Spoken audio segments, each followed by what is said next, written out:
Hello बच्चों, कैसे हो? उम्मीद करता हूं कि आप जहां कहीं भी हो सपरिवार सकुशल होंगे, मस्त होंगे, अपनी पढ़ाई में व्यस्त होंगे। बच्चों, लाइट के अगले पार्ट में हम लोग पुनः अध्ययन करने जा रहे हैं। इससे पहले कि बायोलॉजी क्लासेस में मैं ओपी सर आज पुनः आप लोगों का हार्दिक अभिनंदन करता हूं। यहां हम लोग आज दर्पण के बारे में पढ़ेंगे।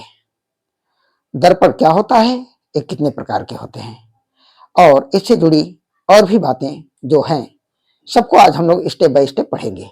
तो चलो सबसे पहले हम पूछते हैं आपसे या जानने का प्रयास करते हैं। हम लोग पढ़ते हैं कि व्हाट इज मिरर, दर्पण क्या है। तो बच्चों, दर्पण उच्च पालिश युक्त परावर्तक सतह होता है, या यूं कह लें, देसी भाषा में हम कह लें तो कांच के किसी एक पृष्ठ पर जब परावर्तक पालिश कर दिया जाता है तो उसे दर्पण कहते हैं। अब बात आती है कि परावर्तक पालिश होता किसका है। एक सामान्य पालिश नहीं होता है। परावर्तक पालिश में पारा होता है, प्लस के एजी होता है, मीन सिल्वर, और रेड ऑक्साइड का पालिश किया होता है दर्पण पर। तो चलो परिभाषा लिखते हैं। पहले सबसे पहले दर्पण किसे कहते हैं तो लिखेंगे, उच्च पालिश युक्त परावर्तक सतह को दर्पण कहते हैं। अथवा दूसरी परिभाषा लिखेंगे, अथवा जब कांच के किसी एक पृष्ठ पर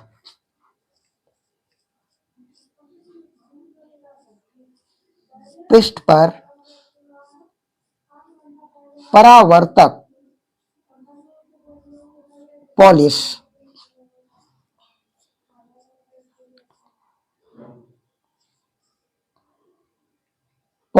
कर दी जाती है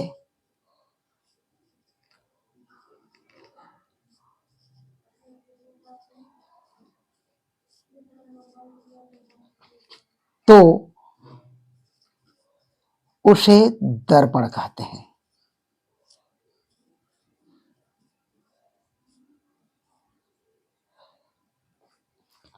उच्च परावर्तक उच्च पालिश परावर्तक सतह को दर्पण कहते हैं।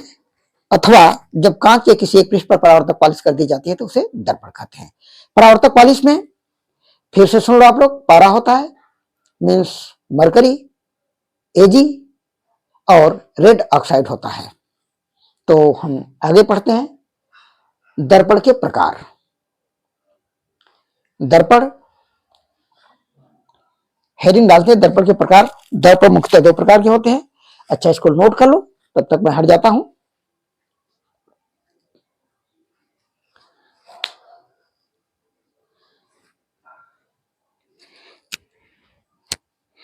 ठीक है, दर्पण के प्रकार हम पढ़ते हैं।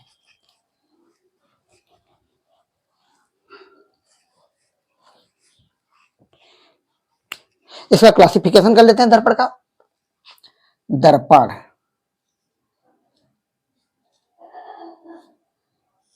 इसे मुख्यतः दो भागों में बांटा गया है, समतल दर्पण और गोली दर्पण।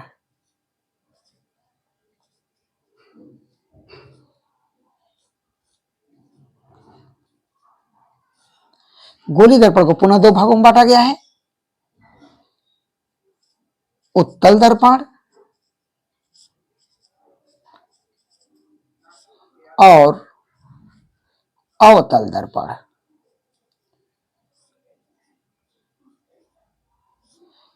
उत्तल दर्पण को पुनः तीन भागों में बांटा गया है। नंबर एक, समतलोत्तल दर्पण,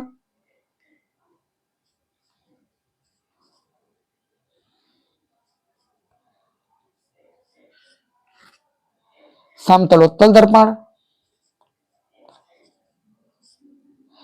उभयोत्तल दर्पण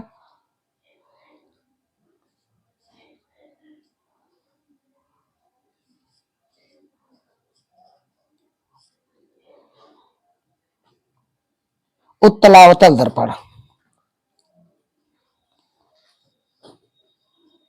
उत्तलावतल दर्पण।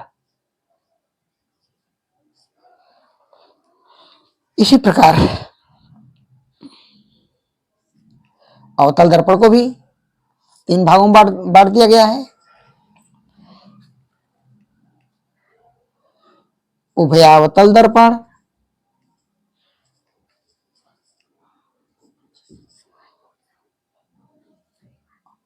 अवतलोत्तल दर्पण,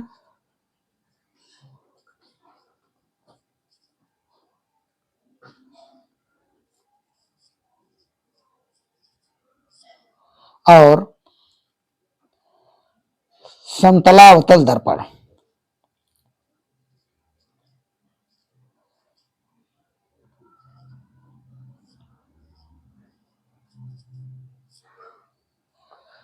प्यारे बच्चों, क्लास 10th में केवल उत्तल दर्पण और अवतल दर्पण यहां तक जिक्र है, इसका वर्गीकरण नहीं है, तो जान लेते हैं, बाकी इसके बारे में हम लोग पढ़ेंगे नहीं। तो दर्पण, दर्पण को मुख्यतः 2 भागों में बांटा गया है।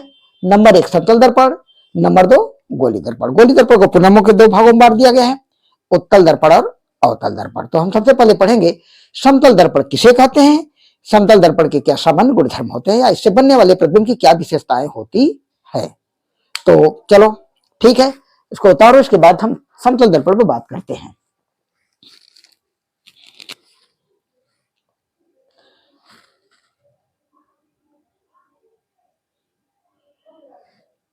ठीक है, अब हेडिंग डालते हैं, कि करके समतल दर्पण और गोली दर्पण के बारे में हम पढ़ेंगे।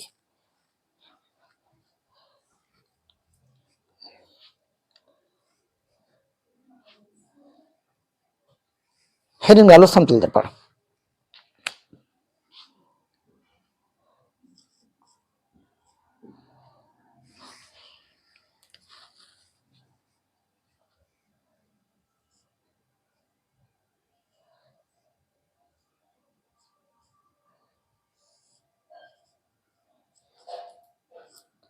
प्लेन मिरर,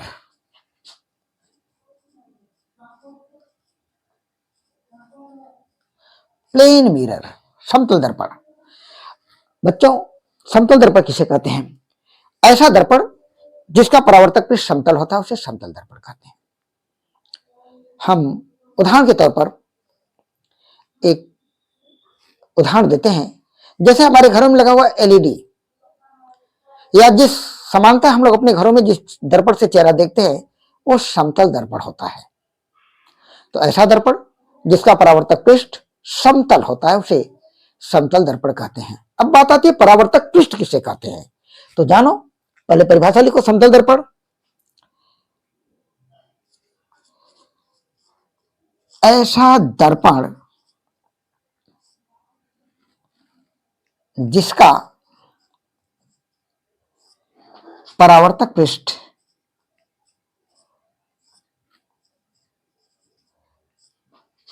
समतल होता है,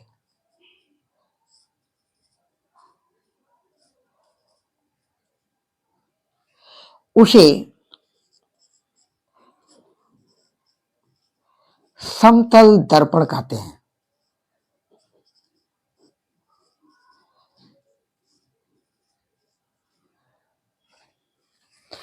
ऐसा दर्पण जिसका परावर्तक पृष्ठ समतल होता है, उसे समतल दर्पण कहते हैं। बच्चों, परावर्तक पृष्ठ, किसी भी दर्पण में 2 पृष्ठ होते हैं। एक पृष्ठ तो होता है जिधर से हम अपना चेहरा देखते हैं, दूसरा पृष्ठ होता है जो बैक साइड होता है, जो प्लास्टिक या गत्ते से कवर्ड होता है, वो दिखाई नहीं देता है।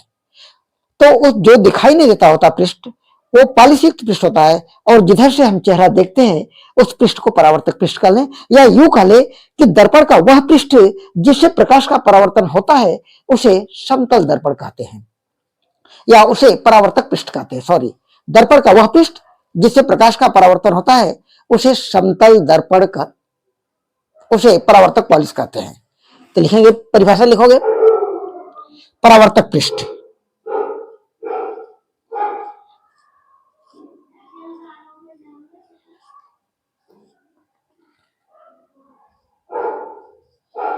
दर्पण का वह पृष्ठ जिससे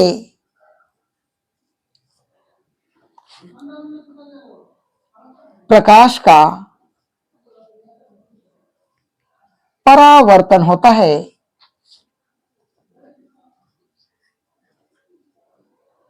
उसे परावर्तक पृष्ठ कहते हैं।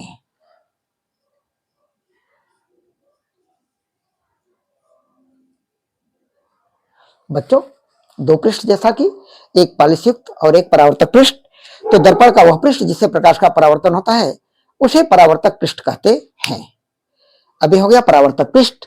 अब समतल दर्पण हम लोग रोज देखते हैं, लेकिन इसके बारे में बहुत कम बातें हम लोगों को जानकारी होती है। तो चलो आज हम लोग समतल दर्पण से बनने वाले प्रतिबिंब के बारे में देखते हैं। सब लोग समतल दर्पण देखते हैं हमारे घरों में, जो हम लोग यूज करते हैं अपने चेहरे देखने के लिए, वो प्रायः समतल दर्पण ही होता है। तो समतल दर्पण ऐसा दर्पण जिसका परावर्तक पृष्ठ समतल होता है उसे समतल दर्पण कहते हैं। परावर्तक पृष्ठ वह पृष्ठ जो प्रकाश का परावर्तन करता है उसे परावर्तक पृष्ठ कहते हैं। अब बताते हैं समतल दर्पण से जो प्रतिबिंब बनता है, हम जो प्रतिबिंब अपना चेहरा देखते हैं उस प्रतिबिंब की क्या विशेषताएं होती हैं, तो जानते हैं समतल दर्पण से बने प्रतिबिंब की विशेषताएं। तो नंबर 1,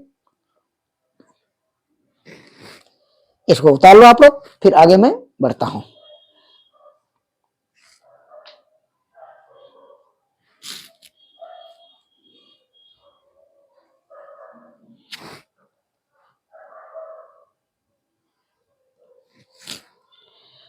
जी हाँ, चलते हैं आगे।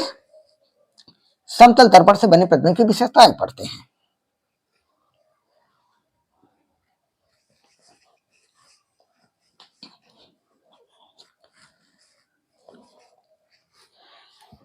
हेडिंग डालोगे समतल दर्पण से बने प्रतिबिंब की विशेषताएं। समतल दर्पण से बने प्रतिबिंब की विशेषताएं।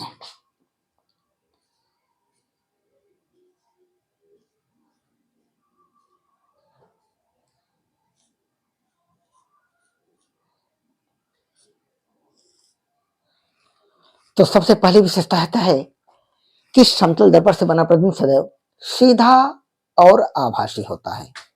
नंबर 1, पहली विशेषता, समतल दर्पण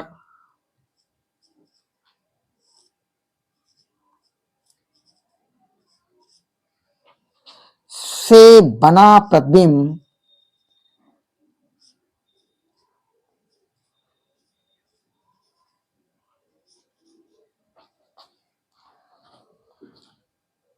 आभासी एवं सीधा होता है।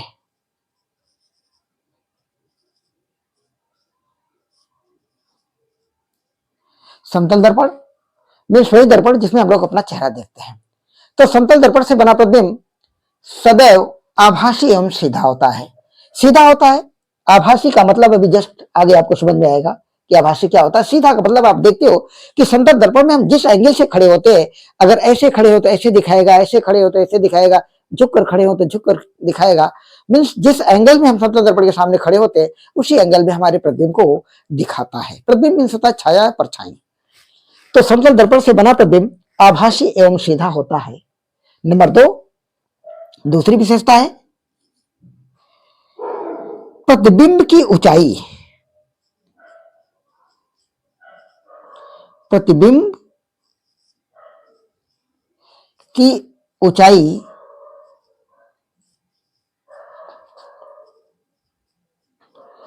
वस्तु की ऊंचाई के बराबर होता है। वस्तु की ऊंचाई के बराबर होता है।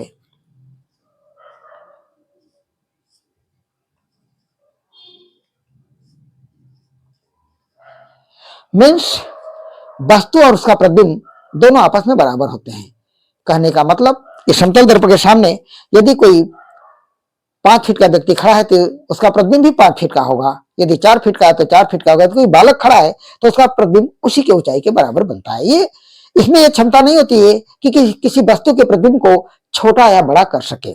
जितनी बड़ी वस्तु रहेगी प्रतिबिंब उतना ही बड़ा बनाएगा।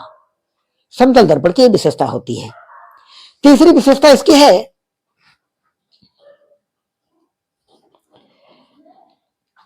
वस्तु,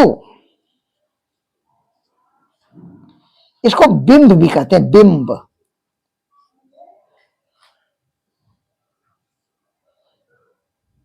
वस्तु समतल दर्पण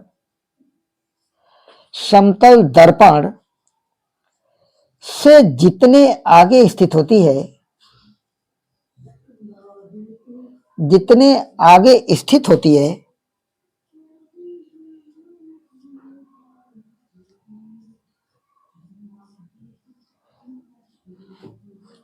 प्रतिबिंब दर्पण से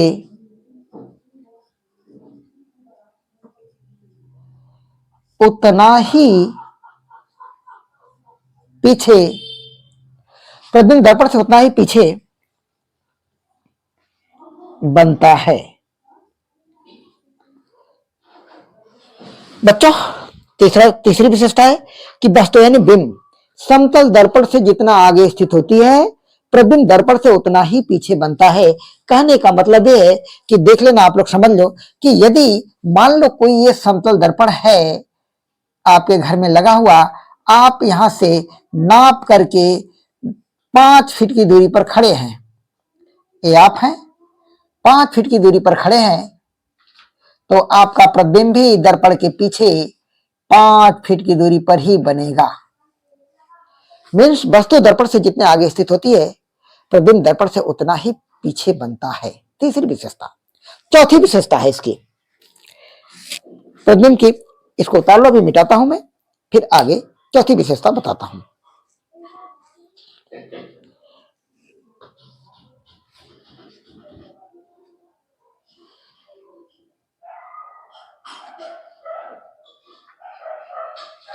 ठीक है, तो चौथी विशेषता यह है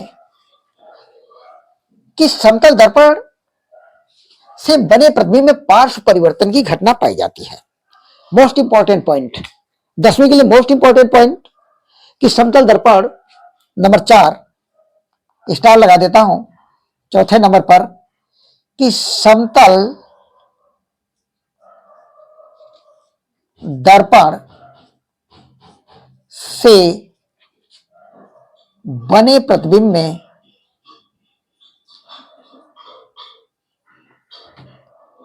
समतल दर्पण से बने प्रतिबिंब में पार्श्व परिवर्तन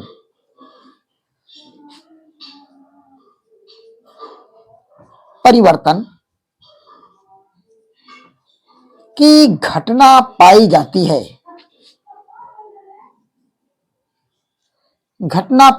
है, अभी मैं बताता हूं पार्श्व परिवर्तन क्या होता है। चौथा बच्चों, पांचवा मोस्ट इंपॉर्टेंट पॉइंट यह है, शायद आप लोग जानते होंगे या नहीं भी जानते होंगे, दर्पण रोज देखते होंगे, सुबह देखते हैं, शाम देखते हैं, दोपहर देखते हैं, कुछ लोग तो रात में भी देखते हैं, सोते समय भी अपने दर्पण देखने लग जाते हैं, लेकिन उनको ये नहीं पता कि एक व्यक्ति को अपनी पूरी ऊंचाई देखने के लिए कम से कम कितना छोटे दर्पण, समतल दर्पण की आवश्यकता होती है। फिर से सुन लो, एक व्यक्ति को अपनी पूरी ऊंचाई देखने के लिए छोटा से छोटा, कितना छोटा समतल दर्पण की आवश्यकता होती है, तो जानते हैं, जान लो इसका उत्तर कि कभी भी अवतल उत्तल की बात नहीं कर रहे हैं हम, समतल दर्पण की बात कर रहे हैं कि पांचवा इंपॉर्टेंट पॉइंट लिख लो, जान लो नहीं बल्कि लिख लो संग के संग, अभी अभी लिखो।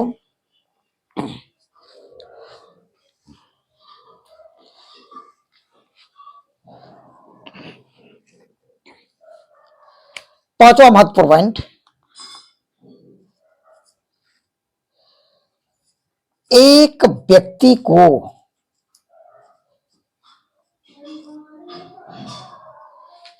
एक व्यक्ति को अपनी पूरी ऊंचाई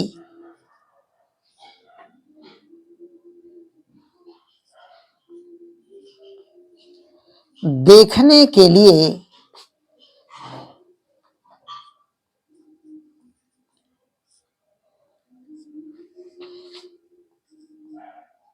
समतल दर्पण की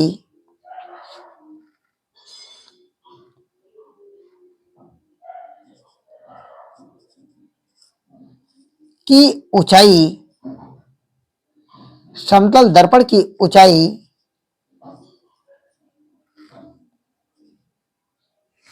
व्यक्ति की ऊंचाई का आधा होना चाहिए। व्यक्ति की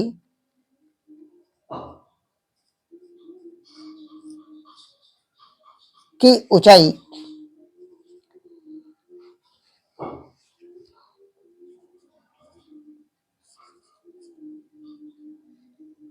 का आधा होनी चाहिए। कहने का तात्पर्य यह है कि यदि कोई व्यक्ति 6 फुट का है तो कम से कम छोटा से छोटा समतल दर्पण जो होगा वो 3 फुट का होगा, तो व्यक्ति की पूरी ऊंचाई मीन्स एड़ी से चोटी तक देख पाएगा।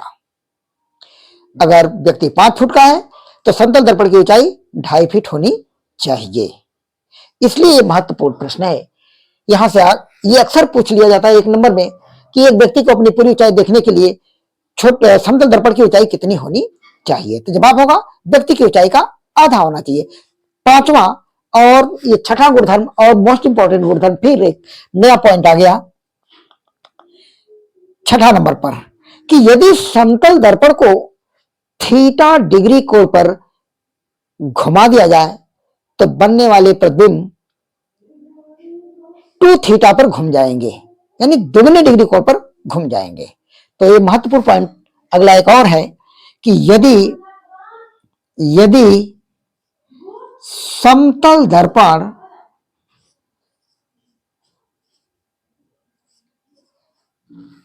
को थीटा डिग्री कोण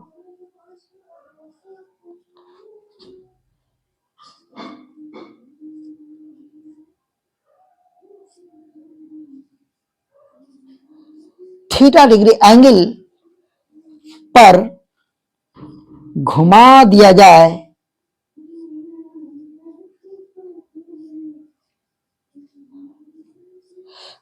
जाए तो प्रतिबिंब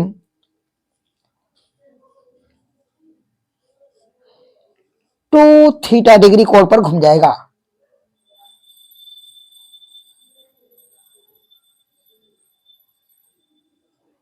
डिग्री कोण पर घूम जाएगा।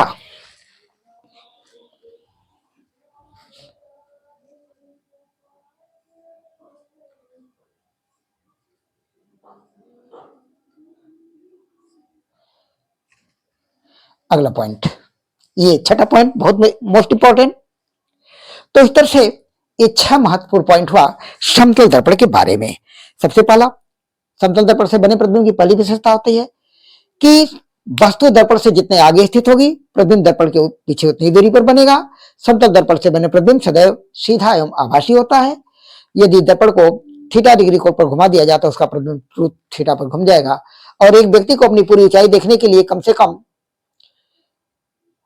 दर्पण की ऊंचाई व्यक्ति की ऊंचाई की आधी होनी चाहिए। इस पर एक प्रश्न आया था, सिद्धांतिक प्रश्न, समतल दर्पण पर पिछले साल या यूं कह लो उसके पिछले साल बोर्ड द्वारा एक प्रश्न पूछा गया था कि एक व्यक्ति समतल दर्पण के सामने 5 मीटर की दूरी पर खड़ा है तो व्यक्ति और बनने वाले प्रतिबिंब के बीच की दूरी कितनी होगी। मोस्ट इंपॉर्टेंट प्रश्न, इसको लिख लो आप लोग संग के संग। समतल दर्पण से बना हुआ ये पहला प्रश्न।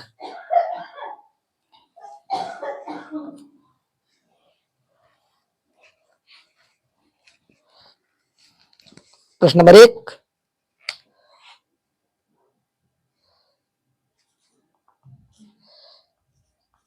एक व्यक्ति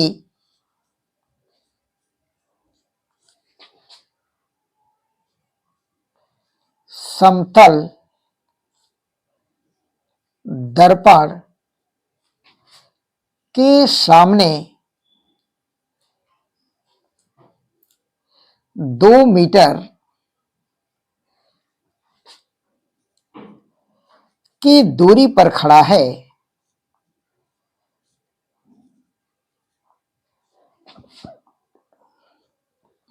तो बिंब और प्रतिबिंब के बीच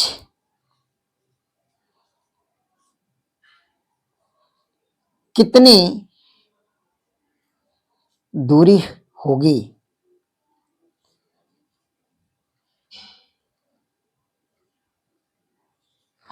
आंसर सीधी सी बात 4 मीटर है। कैसे? देख लो, समझते इधर। हम जानते हैं कि वस्तु दर्पण से जितने आगे स्थित होती है, प्रतिबिंब दर्पण के पीछे उतनी ही दूरी पर बनता है।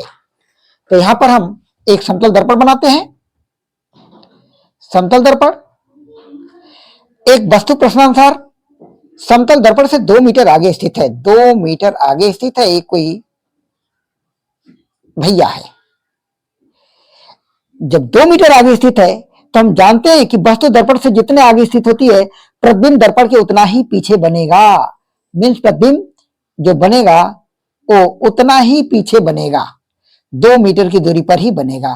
तो दर्पण से आगे की 2 मीटर की दूरी और दर्पण से पीछे की 2 मीटर की दूरी, 2 और 2 कुल 4 मीटर की दूरी हो गई है। इस तरह से यदि कोई वस्तु दर्पण से जितने आगे स्थित होती है, प्रतिबिंब दर्पण के पीछे उतने ही दूरी पर बनता है। एक प्रश्न और आया था, प्रतिबिंब जो बनेगा वो कैसा होगा? आभासी और सीधा होगा। तो बच्चों, यहां से ये बहुत महत्वपूर्ण प्रश्न अक्सर पूछ लिया जाता है। अब मैं आपको बताने जा रहा हूं। मैंने बताया कि समतल दर्पण से बने प्रतिबिंब में पार्श्व परिवर्तन की घटना पाई जाती है। तो पार्श्व परिवर्तन क्या होता है, इसको भी पढ़ लो यहीं, जिससे कि समतल दर्पण यहीं से खत्म हो जाएगा। पार्श्व परिवर्तन क्या होता है? चलो एक प्रश्न लिखेंगे, पार्श्व परिवर्तन किसे कहते हैं? क्वेश्चन, पार्श्व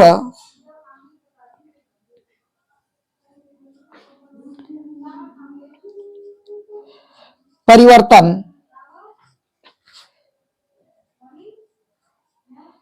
किसे कहते हैं? पार्श्व परिवर्तन किसे कहते हैं? आंसर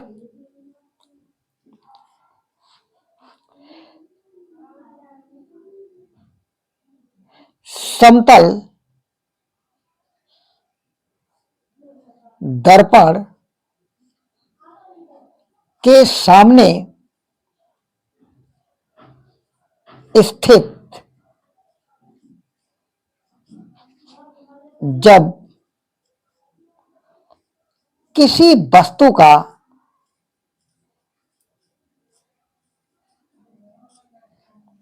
दायां भाग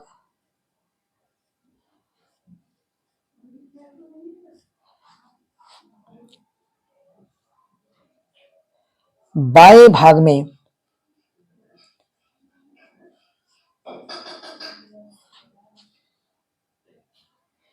तथा बायां भाग दाएं भाग में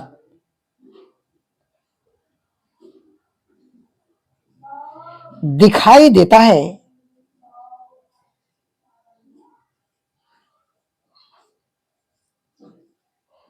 तो उसे पार्श्व परिवर्तन कहते हैं।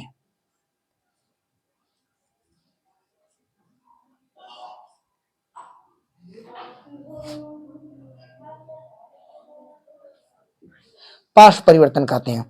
समतल दर्पण के सामने स्थित जब किसी वस्तु का दायां भाग बाएं भाग में तथा बायां भाग दाएं भाग में दिखाई देता है, मीन्स कहने का मतलब कि लेफ्ट साइड राइट साइड में और राइट साइड लेफ्ट साइड में दिखाई देता है, तो इस घटना को ही पार्श्व परिवर्तन कहते हैं। एक घटना समतल दर्पण में पाई जाती है। तो पार्श्व परिवर्तन किसे कहते हैं? हो गया समतल दर्पण। अब हम आगे चलते हैं। समतल दर्पण के साथ साथ अभी गोली दर्पण भी है। बच्चों, जल्दी मैं एक वीडियो 10वीं बोर्ड क्लास की डालूंगा, जो जिसमें एक एक नंबर के ऐसे प्रश्न होंगे जो बच्चों के मेरिट को बिगाड़ सकते हैं, इसलिए उसे जरूर देखना आप लोग। ठीक है, मिलते हैं नेक्स्ट वीडियो में।